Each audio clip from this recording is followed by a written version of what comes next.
Gracias, Jesús.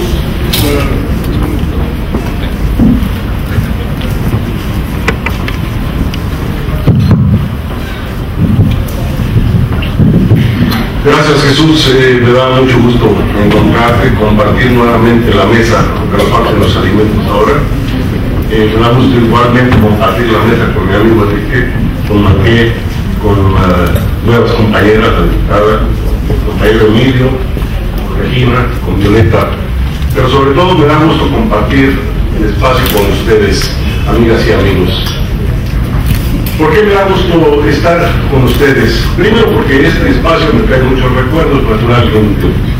Fuimos, Enrique, yo, otros compañeros que se encuentran por acá, una compañera de la SEMA, Patricio Cantón, y algunos otros fundadores del instituto.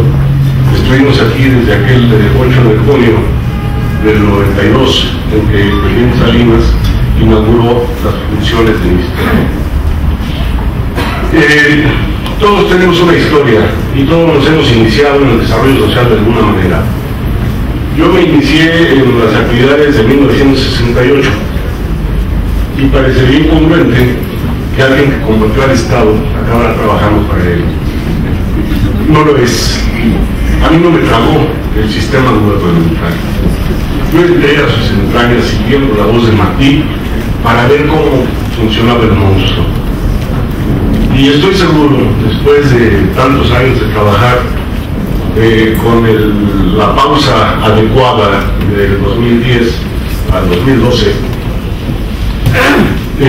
estoy satisfecho de haber trabajado porque he logrado más en las instancias gubernamentales donde he prestado mis servicios para la sociedad, para los mexicanos y mexicanas a los que me debo, que en las marchas y plantones alrededor del gobierno.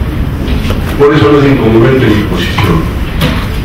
Sigo siendo combatiente contra el Estado, contra un Estado totalitario, contra un Estado que pretende ser rector y que no convoca a los acuerdos. Las cosas efectivamente, como señala Enrique, han cambiado mucho. Y como no se trata de mi historia personal, sino de la historia del instituto, de lo que yo quiero hablar, les diré que en ese 1992 el instituto se diseñó, se originó por una disposición y una coordinación del ingeniero Carlos Rojas Gutiérrez. Él convocó a un pequeño grupo para que diseñara las características primarias de lo que fue el Instituto de Desarrollo Social, el INDESOL. En este grupo participaron primordialmente Javier Guerrero, Marco Antonio Bernal, Carlos Laguna Villagómez, Alberto Montoya, Alexis López y Gustavo Hidalgues. Ellos son los que crearon propiamente el Instituto Nacional de Solidaridad. Después participamos de alguna manera, Enrique, un servidor, y ¿te acuerdas de Horacio? De Lacho. Bueno, otros 3 o 4 compañeros en el Liceo Guajardo y otros 3 o 4 en dar una conformación que va determinando las funciones y las actividades millonarias, como digo, del instituto. Recordarán quienes nos acompañaron el miércoles pasado que ya Alberto Montoya mencionaba que el instituto se crea como un espacio para la reflexión. Él se quedó en ese comentario. Efectivamente, era un espacio para la reflexión, pero también para el intercambio de experiencias y particularmente para la capacitación.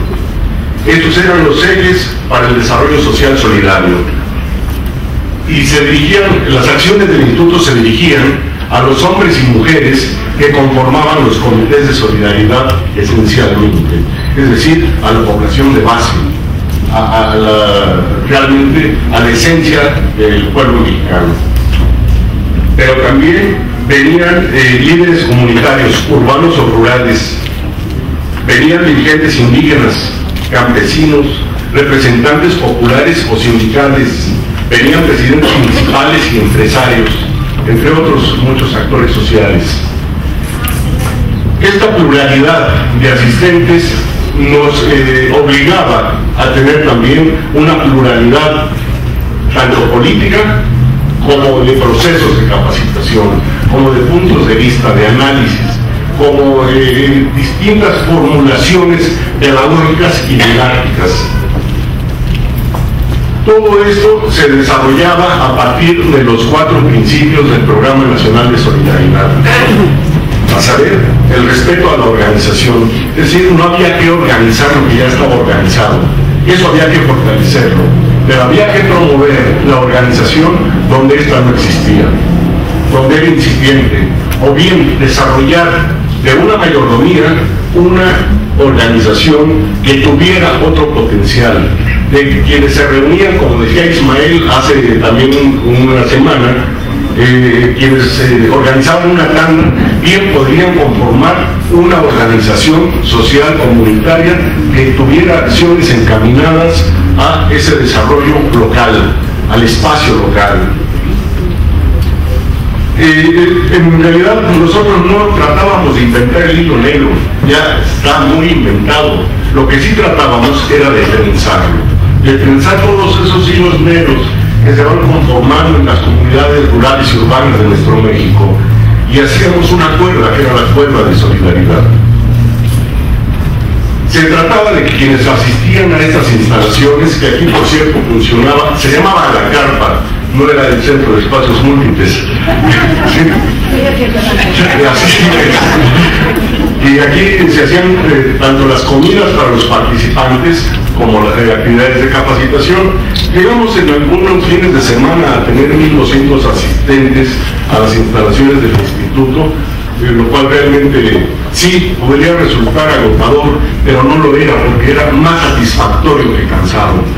Ver con qué alegría venía la gente y con qué alegría se iba, con qué esperanza fundada regresaban a sus comunidades para trabajar en ese programa que realmente me parece que ha sido de los más exitosos de fines del siglo pasado. Ellos venían aquí, decían, para definir sus propias actividades dentro del programa, para conocer tanto el programa como los programas del programa de solidaridad, cuáles eran las actividades que podían ellos desarrollar y cómo regresaban a sus comunidades a fortalecer sus organizaciones o a generarlas. Por cierto que es en los comités de solidaridad donde surge la figura de la Contraloría Social, que después Enrique nos puede decir cómo va evolucionando hasta llegar a ser una prácticamente Secretaría de Estado. Pero es en los comités donde las mujeres básicamente son las que intervienen en 2 de los elementos de la conformación de un comité. Muchas fueron presidentas de comité, pero la gran mayoría de las vocalías de control y vigilancia las ocupaban las mujeres, así como las tesorerías. Las mujeres tenían y tienen una capacidad de administración mucho mejor, más grande, más desarrollada. Nada más hay que ver cómo estiran el gasto. En fin, los recursos que recibían de parte del INSOL, del Instituto Nacional de Solidaridad, no eran económicos. Nosotros éramos un poco más ambiciosos que eso y pretendíamos que lo que se llevara les durara para toda la vida. Conocimientos. Creemos y creíamos y seguimos sosteniendo esa creencia que lo único que nos vamos a llevar cuando nos muramos van a ser conocimientos. Por tanto, es lo único que podemos dejar. Lo demás, aunque no querramos, ahí se va a quedar, a menos que nos dediquemos pacientemente a destruir todo lo que hemos construido o lo que hemos juntado. Pero los conocimientos, esos, si no los compartimos, realmente nos estamos viendo muy mal con nuestros congéneres. Por eso hay que transmitir los conocimientos, no apoderarse de ellos. Me sorprendió mucho un comentario que hizo una comentarista de la primera sesión de CENETI, no recuerdo cuál era su nombre, que las ONGs o OSCs son muy celosas entre sí. Comparto la visión de Enrique en la autocrítica de que parecen gobierno y la perla más preciada de la burocracia es el secreto. Por favor, Entonces, ¿cómo vamos a conservar? ¿Cómo vamos a crecer? Mejor dicho, ¿cómo vamos a crecer si no compartimos los conocimientos, si no compartimos las experiencias positivas que nos han permitido adelantar? No podemos tener celos con lo que sabemos, con lo que conocemos. Tenemos que compartirlo, es una obligación, es un deber humano, compartir conocimientos. Las actividades del INSOL eran muy amplias, eran, ya les decía, intensas. De martes a domingo teníamos cursos de capacitación y los lunes íbamos a los pinos con los asistentes para que los integrantes, un representante de los grupos que asistían, electo democráticamente por sus compañeros y compañeras, elegían a alguien que iba a decirle al presidente qué habíamos hecho, qué habían aprendido, a qué se comprometían. En ese sentido parecían un poco japoneses las actividades, no iban a pedir, iban a dar. Los japoneses cuando van a un templo no piden, dan. Y creo que esa es una actitud que también va conformando una actitud social más poderosa que solo pedir. En algún momento de la capacitación, los comités de solidaridad dialogaban con los presidentes municipales o con los empresarios o con otros grupos, y eso permitía que las visiones que se tenían en lo particular crecieran y tuvieran una dimensión más amplia. En el tema de la capacitación se partía de una propuesta pedagógica, como ya anunciaba también Alberto Montoya, política. Todo acto educativo es un acto político, y quien quiera discutirlo, podemos salir en este momento a discutirlo.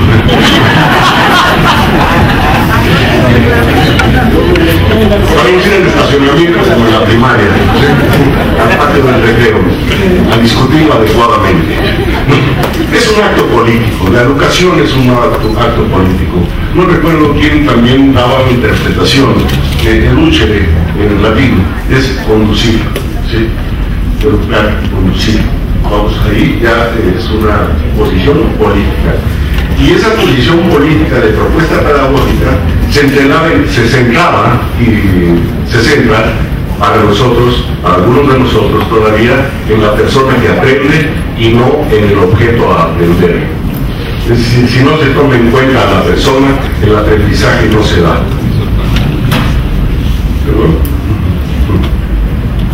Y en el principio de que todos sabemos algo, pero no todos sabemos lo mismo, y eso es lo que nos hace crecer como sociedad. Qué bueno que haya dentistas, qué bueno que haya contadores, pero qué bueno que haya gente también que escribe, o que canta, o que construye casas. Qué bueno que compartamos conocimientos, que tengamos conocimientos diferentes. Y esto se basa también en que no existen conocimientos superiores, solamente son distintos. Muchas veces en el instituto, un compañero indígena, una compañera indígena, nos decía, oiga, pero es que usted que sabe tanto que fue a la universidad.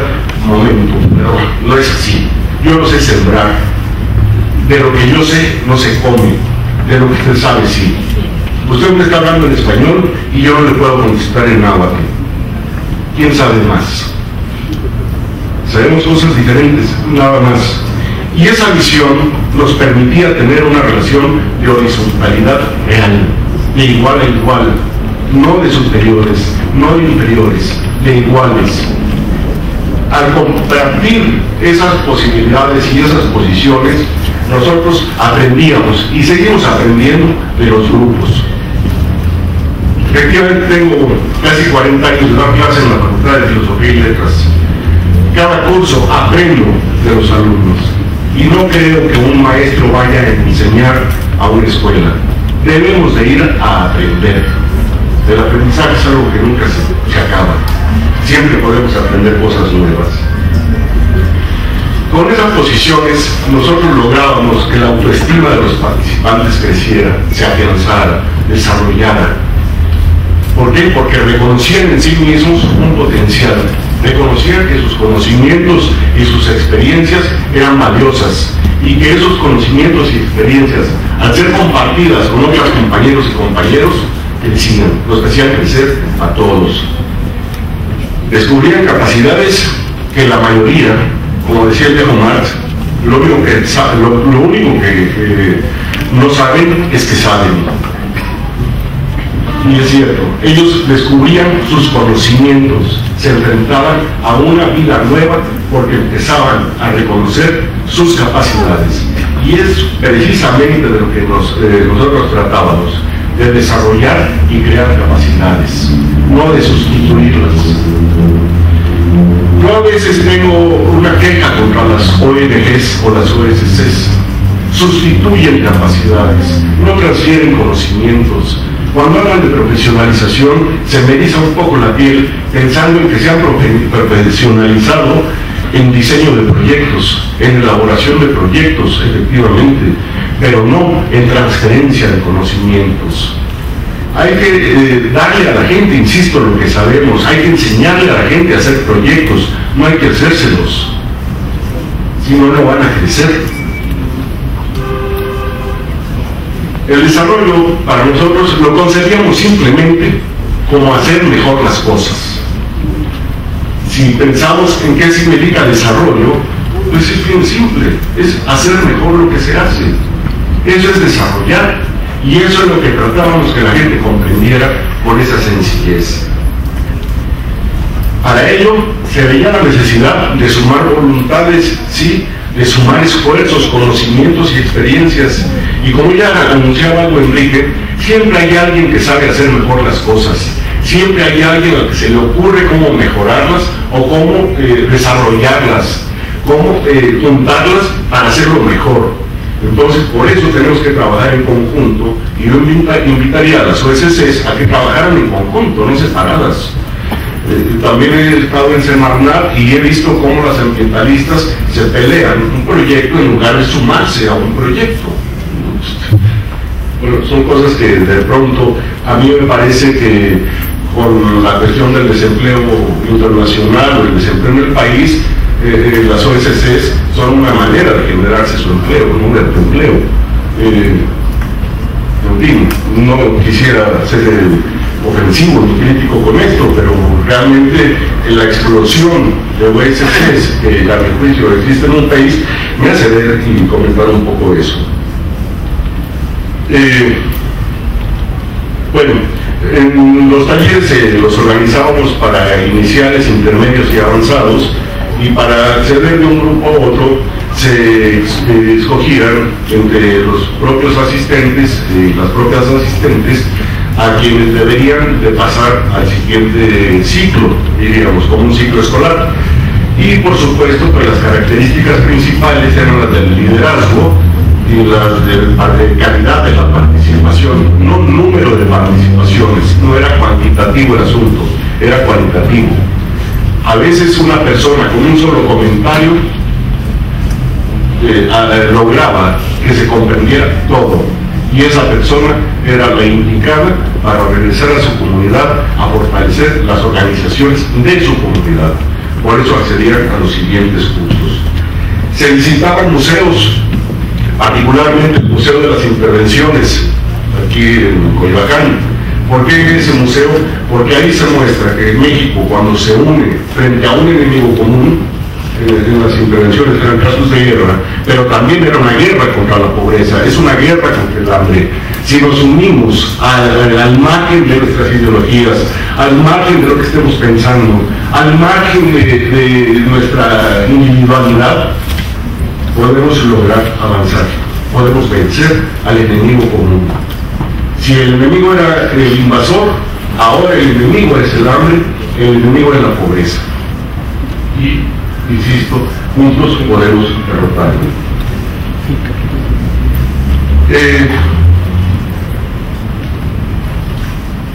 Me alegra mucho que presenten estas publicaciones ahora. Y me desagrada mucho que las investigaciones que se hicieron, tanto en la dirección de investigación que dirigía Enrique, y unos años más tarde Santiago Ferreira en 1995, ya conmigo en la presidencia, se desarrollaron muchas publicaciones que no veo ahora en el instituto, en el centro de documentación. Quizá estén en el archivo muerto de la alberca, pero han pasado tantos años que lo dudo. Allí había una alberca que me parecía ofensiva para los asistentes, entonces la tapamos y le pusimos encima un edificio adecuado para oficinas y capacitación. Y la alberca quedó como un espacio para el archivo muerto. ¿Está bien?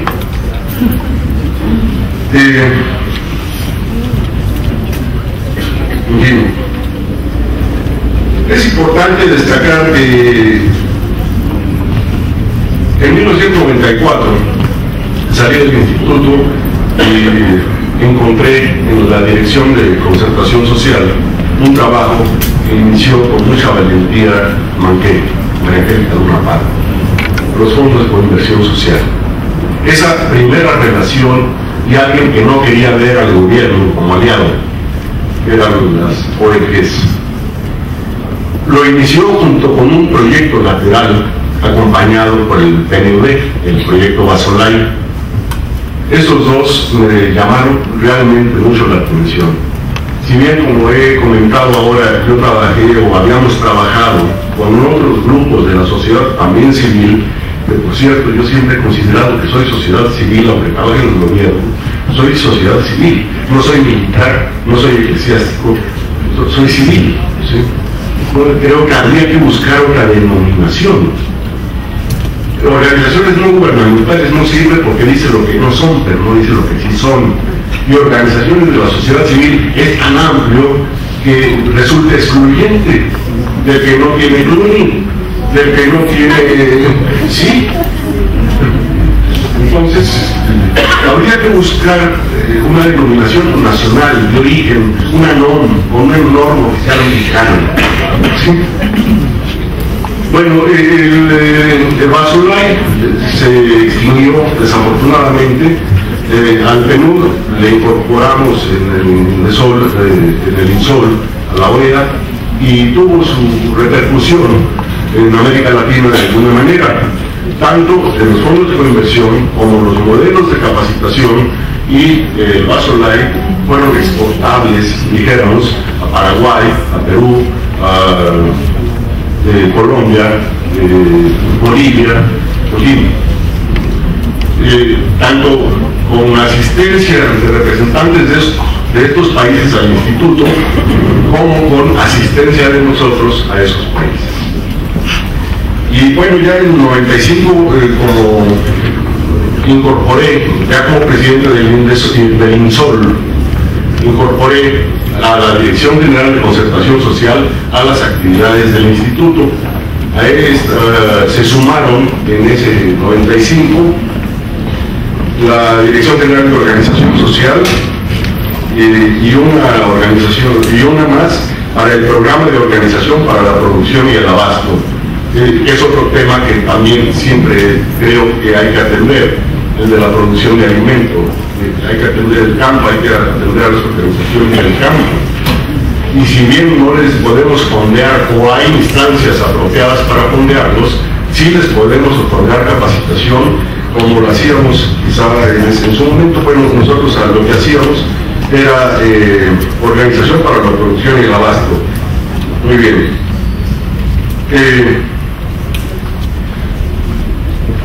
Es importante destacar que con las actividades del instituto o las actividades de capacitación del instituto tuvieron un origen. La metodología SARAR, que introdujo Patricio Cantón a la capacitación. SARAR es llamada así por sus siglas en inglés, que como no sé inglés no lo voy a mal pronunciar, sino que voy a decir lo que quiere decir. Es confianza en sí mismo, fuerzas asociadas, ingenio, planificación de la acción y responsabilidad. Creo que esos significados explican perfectamente a qué se refiere esa metodología. Y bueno, ya para concluir muy rápidamente, llama entonces mucho la atención que el INSOL a Indesol no es solamente un cambio de denominación, no es solamente un cambio de nombre, es un cambio de esencia política, un cambio de una transformación de actividad. ¿Por qué? Porque Indesol se centra solamente en las OSC y pierde la amplitud de la atención que brindaba a las mexicanas y los mexicanos.